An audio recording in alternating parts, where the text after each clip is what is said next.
Israel Hamas में जारी सैन्य तनातनी के बीच लेबनान का हिजबुल्लाह आतंकी संगठन भी कूद पड़ा है।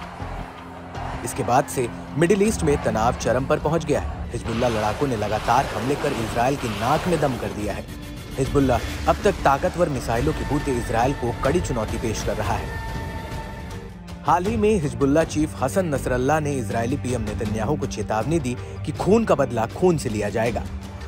इस दौरान नसरल्लाह ने हुंकार भरते हुए दावा किया कि उनके पास ऐसी मिसाइलें हैं जो इजरायल के सुदूर दक्षिण तक पहुंच सकती हैं। हिजबुल्लाह चीफ ने कहा कि हमारी सटीक निर्देशित मिसाइलें इजरायल के लाल सागर तट पर इलियट तक पहुंच सकती हैं। आतंकी संगठन हिजबुल्लाह ने एक वीडियो जारी कर अपनी सुपर पावरफुल मिसाइल की भी नुमाइश कर इजरायल को कड़ा संदेश दिया है।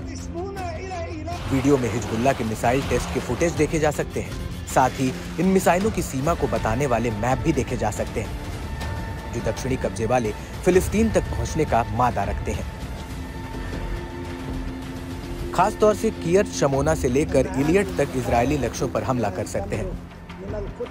हसन नसरल्लाह ने इजरायली पीएम नेतन्याहू को आगाह किया कि हिजबुल्लाह के धाकड़ रॉकेट्स हमलों के 2 मिलियन इजरायलियों के विस्थापन से निपटने के लिए शेल्टर्स और टेंट तैयार करने चाहिए। ऐसा दावा किया गया कि चरमपंथी संगठन के मुखिया की धमकी के बाद इजरायली मीडिया ने उत्तरी बस्तियों में सैन्य जमावड़े की वृद्धि में सूचना दी।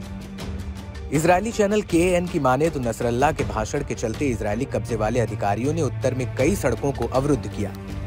गौरतलब है कि मोसाद के पूर्व प्रमुख डैनी याटोम ने माना है कि दक्षिणी लेबनान में हिजबुल्लाह के साथ युद्ध मोर्चा शुरू करना इजरायल के हित में नहीं है।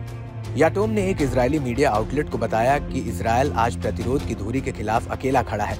हम इससे लड़ने के लिए मजबूर हैं।